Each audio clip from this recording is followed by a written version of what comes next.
Yo les boys et les girls, c'est Ashibal pour la vidéo de cette semaine qui est sur le docu-série Hope on the Street étant, voilà, voici ceci, vous l'avez vu, c'est la miniature, le documentaire du membre de BTS J-Hope sur la street dance un peu partout dans le monde. Mais avant de commencer ça, j'ai deux petites choses. Déjà, je t'avais dit que ça serait vendredi que je ferais la critique pour le spectacle surprise, qui est encore un spectacle surprise. Hein. Je vous dis jusqu'au début du show, ça va être un show surprise. Donc, bon. Ben, je vais le faire la semaine prochaine, parce que j'ai remarqué que c'est ça, les chefs vont finir le 10, donc je vais faire la vidéo le 10, dès que ça va être fini. Moi, je vais y aller très vite. Donc, pourquoi faire la vidéo le 31 si pour le 3 juin, j'ai pas de vidéo? Donc, finalement, la critique de ce show surprise va être dans une semaine. C'est tout. Et vous avez pu voir aussi sur la miniature un fond. Et pour les gens qui ont reconnu, c'est un animé qui est apparu dernièrement sur Netflix et je suis très heureux de l'avoir enfin commencé. C'est Dr. Stone. Si vous connaissez Dr. Stone, hein, des humains de notre ère piégés dans la pierre et qui, 3000 ans plus tard, sont dépétrifiés et doivent refaire la civilisation, dont Senku est le grand Manitou, le grand scientifique qui motive tout le monde à faire, à faire ce qu'il faut pour que la civilisation redevienne comme elle était il y a 3000 ans. Et pourquoi je vous en parle? C'est parce que, avec cet animé, mon top 5 des animés change. Ne vous inquiétez pas, Jojo, Fairy Tail, Food Wars et Assassination Classroom restent à leur place. Mais tout ce qui reste, ça décale. Donc 5, 6, 6, 7, 7, 8, 8, 9, 9, 10 et 10, c'est ciao. Parce que Dr. Stone, après avoir regardé la saison 1 au complet, je vais regarder la 2 cette semaine, la semaine prochaine. Après avoir regardé la première saison, je suis tombé sous le charme et je suis très honnête, c'est devenu mon 5e animé préféré. Donc, ça se peut qu'un jour je me déguise en Tsukasa dans une convention parce que franchement, Tsukasa, il y a vraiment un look que je serais capable de copier. Tsukasa, putain, ils mettent un bonhomme, je sais pas c'est qui, là, mais Tsukasa Shishio, hein, évidemment. Franchement, non, mais avouez quand même que je peux peut-être réussir à faire un cosplay qui ressemble un peu à ça. Moi je pense que c'est possible. Bref. Je vais juste pour vous dire que Dr. Stone, c'est excellent. Si vous l'avez toujours pas vu, regardez sur Netflix. C'est magistral. Moi, je surkiffe. Mais bon, trêve de blablaterie. Hope on the Street.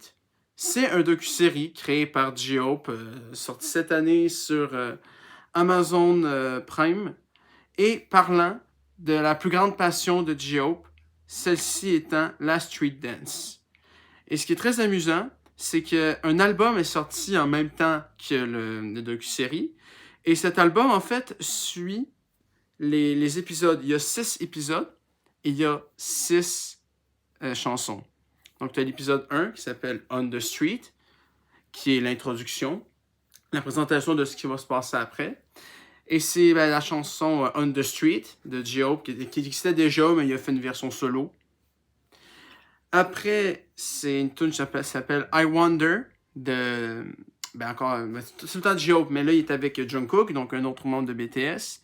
Et si je m'abuse, il fait une danse qui s'appelle le popping au Japon. Après, l'épisode 3, donc la chanson 3, c'est Lock Unlock, avec de la musique faite par Benny Blanco et Nile Rodgers. Donc oui, le même mec que de Get Lucky. Donc c'est pour ça que vous allez un peu reconnaître le style, le riff de guitare. C'est le même mec en fait. Et ça, c'est, ça le dit, du locking à Séoul. L'épisode 4, c'est une tune qui s'appelle I Don't Know, en featuring avec Ha Yoon-jin, qui est une membre de Le Seraphim. Et ça, c'est une danse. C'est une danse en Paris. C'est un style de danse que J-Hope fait à Paris. Donc oui, dans cet épisode-là, on entend du français. Je suis bien heureux. L'épisode 5, c'est un remix de What If avec un mec qui s'appelle Jinbo. Ça, c'est du hip-hop à New York. Et dernier épisode, Neuron, avec un mec qui s'appelle Geiko, une fille qui s'appelle Yun Mirei. Ça, c'est Job qui retourne à Gwangju, sa ville de naissance, danser avec ses anciens coéquipiers. Donc, ce que j'en ai pensé, c'est un documentaire de 6 épisodes, donc la durée très correcte. 6 épisodes, c'est bien assez, même si on va pas dire non à une seconde saison s'il y en a une. Qui sait, peut-être à Montréal. On dit jamais non, évidemment. Et un truc que j'ai trouvé un peu spécial, c'est que pour tous les styles, j'ai remarqué que les chanteurs et les danseurs, il n'y avait aucun blanc. Aucun blanc. À Séoul, à Gwangju et à Tokyo, c'est des Asiatiques, évidemment. Mais à Paris et à New York, c'est un Afro-Américain et un Afro-Français. Et je trouve ça quand même plutôt logique, hein, parce que c'est sûr, évidemment, ces ethnies dansent beaucoup mieux que nous. J'ai trouvé ça cocasse de voir aucun blanc. En fait, je pense que de toute la série, tu vois pas un seul blanc. Autant pour moi. Je me sens pas offensé pour autant. C'est juste une constatation plutôt rigolote. Et très méritée parce que bon, au fond, on sait tous que c'est pas faux. Hein, on danse mal à côté d'eux, c'est vrai. Je sais pas, est-ce que je fais une critique de chaque épisode solo ou ça paraît un peu long? Je pense que ça paraît un peu long, hein. Mais je vais vous dire les choses que j'ai préférées. Les choses que j'ai préférées, déjà, les moments de danse. Parce qu'il y en a beaucoup des moments de danse, évidemment. Et ça finit toujours, les épisodes, évidemment, par de la danse, même s'il y en a un peu partout dans l'épisode, la danse, et ça finit toujours par la chanson que je vous ai dit, le titre de l'épisode, avec J-Hope et la personne qui le coach pendant l'épisode. Donc, je l'ai dit, c'est que des Asiatiques et des Afro, voilà. Et ça, c'est très bien, mais ce qui est encore mieux, c'est que les effets visuels de cette série est incroyable. À chaque fois que J-Hope et son partenaire qui est toujours avec lui, Haknam, non, c'est ça? Enfin, je pense que c'est ça, ouais. Haknam, c'est son vrai nom, puis Bougaloukin. Bougaloukin, c'est lui, c'est un vieux pote à J-Hope qui est tout le temps avec lui dans tous les épisodes. C'est le coéquipier. Donc, on ne le connaît pas au début, mais on apprend à le connaître et à la fin, c'est presque si on l'aimait autant que J-Hope. Mais bon, je l'avais dit, J-Hope c'est mon bias, fait évidemment J-Hope c'est mon top 1. Mais bon. Les effets visuels, ce que je veux dire, c'est qu'il y a un jeu. En fait, c'est le montage. C'est les effets de montage qui sont vraiment très très beaux. Les mouvements que J-Hope et Bougaloukin font, à chaque fois, il y a une genre de traînée de couleurs, un effet, je sais pas moi, de statique, je sais pas comment on le dit vraiment, mais à chaque fois, il y a quelque chose de visuel que je trouve très très beau. Je vais essayer d'en trouver, mais bon, je suis pas sûr que je vais pouvoir les trouver, mais qui sait, sait-on jamais. Je sais pas moi, I don't know. Admettons, I don't know. Aïe, je pense pas que j'en trouvé un des extraits. Ouais, non. Mais croyez-moi sur parole. Croyez-moi sur parole, le style visuel, l'identité visuelle de la série, qui colle aussi, ça fonctionne aussi avec les styles de danse et les vêtements. Parce que oui, les vêtements sont aussi très importants dans cette série-là.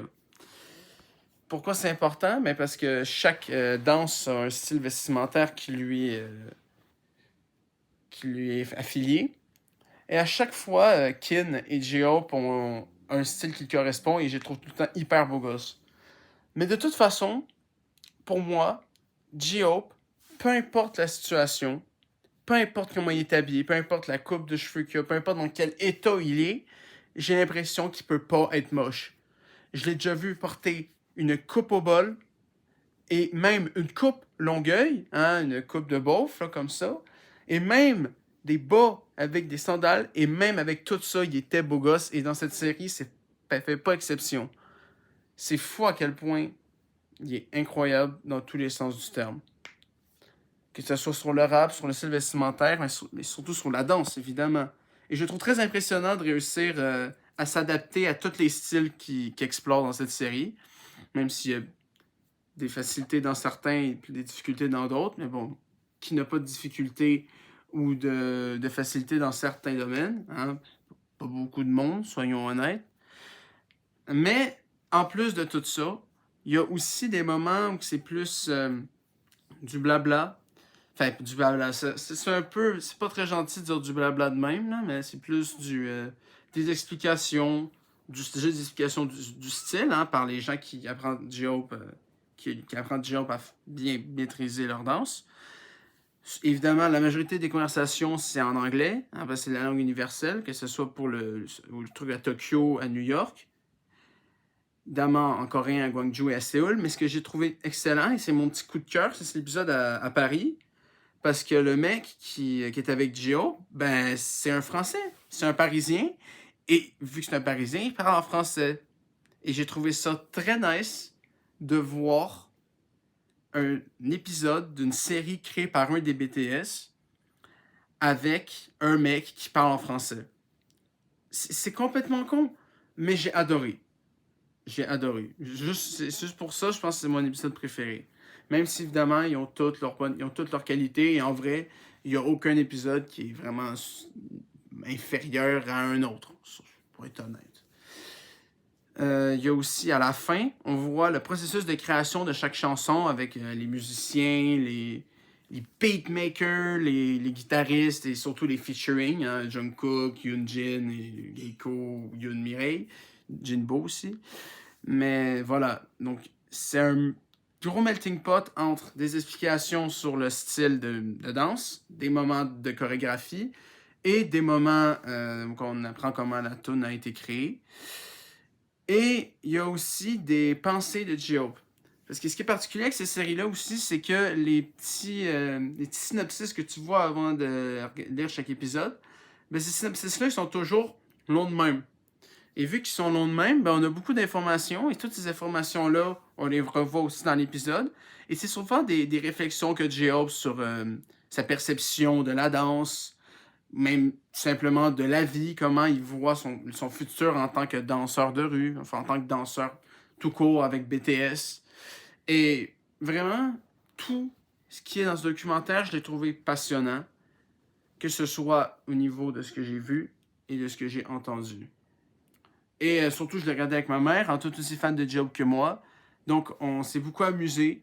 On a beaucoup discuté sur chaque épisode. Il y a un épisode où j'ai essayé de refaire la danse. Parce que oui, chaque danse a son propre style, même si tu connais pas trop, tu te dis c'est un peu tout pareil. Mais chaque style, chaque épisode a son charme. Tout le monde va trouver son préféré là-dedans. Moi, c'est l'épisode 4, celui évidemment à Paris. Mais voilà. Donc, la note, je dirais... Bon, je suis pas très modeste, hein. Je suis pas très modeste quand on parle de BTS, donc... Oui, pour moi, c'est un 5 sur 5. Tout est là. Les danses sont classe, les effets visuels fonctionnent terriblement bien avec ces mêmes danses. Les réflexions sont toujours très passionnantes, ouais. Le processus de création des chansons est également intriguant. On en apprend beaucoup sur la danse. Et ce qui est très... Aussi, j'en vais finir la vidéo là-dessus, c'est que le sujet, c'est ça, c'est la street dance. Et vite de même, c'est pas trop un sujet qui semble toucher beaucoup de gens. Et c'est pas faux. Et je vais être totalement honnête, si ça n'aurait pas été un documentaire de J-Hope, j'aurais peut-être pas regardé. J'ai effectivement regardé parce que c'était une création de J-Hope et que pour une fois, un documentaire, ou plutôt un truc qui a été enregistré à propos de BTS n'est ni un spectacle, ni un documentaire sur une création d'album, même si, bon, il y a un peu l'album du truc, mais bon. Ou un documentaire comme le BTS Monuments, qui est sur tout BTS en tant que tel. Ben là, c'est sur un sujet qui n'a rien à voir avec BTS. On entend un peu parler de BTS vite fait, en même temps, c'est un des membres, mais pas toujours. Et ça sort de l'ordinaire, ça sort des documentaires qu'on a eu de BTS sur les albums ou sur le groupe en tant que tel. Et juste pour ça, c'est unique. Et franchement, si vous aimez tout ce qui a rapport avec la danse de rue, J-Hope, ou si vous aimez les deux, ou juste que ça vous intrigue, toutes les raisons sont bonnes pour regarder ça. Et je vous jure, même si vous n'êtes pas passionné par la danse, vous allez être pris dans la narration de la série. Parce que J-Hope a un charisme, que ce soit comment il parle, comment il danse, comment il est en tant que personne. Il a un charisme naturel. Et là, lui avec qui il est aussi. Et ça rend... Il pourrait parler de n'importe quel sujet et il pourrait tout rendre passionnant. Et évidemment, la street dance, qui est un sujet, probablement le sujet qu'il connaît le mieux, c'est évidemment une pépite que je vous conseille si vous avez Amazon Prime et que vous aimez BTS. Mais surtout si vous aimez J-Hope. Voilà. Pas besoin d'en dire plus. C'est un 5 sur 5. Hein, évidemment, je suis un peu biaisé quand on parle du groupe. Comme je vous ai dit, la prochaine vidéo, ça va être une autre critique. Mais et oui, hein, on enchaîne les critiques dernièrement. Là, on est à la 6e. On était à la 6e. La prochaine est 7. Après 8. Donc, mais après 8, je vais faire une pause pour en faire d'autres trucs. Là, à partir du 17, on verra ce qui va arriver. Peut-être que je vais en faire commencer des vlogs ou du gaming ou peu importe. Mais n'oubliez pas, le 3 juin, et non le 31 mai, 3 juin, la critique sur mon show mystère, mon show surprise, hein, que je connais toujours pas. C'est quelque part cette semaine. J'ai hâte de voir ça va être quoi. Et dans 2 semaines, le soir, juste après que ça soit fini, la critique de la saison 13 des Chefs. Donc les 2 prochaines semaines, 2 critiques. Donc les 2 vidéos sont déjà prévues. Voilà. Maintenant, j'ai plus rien à vous dire. Donc, merci d'avoir écouté cette critique. Vous savez quoi faire. Regardez la série si vous avez kiffé. Et à dans 1 semaine pour la critique la plus mystérieuse de tous. Une critique que même moi, je ne connais pas encore le contenu de. Donc, c'est pour dire. C'est ciao!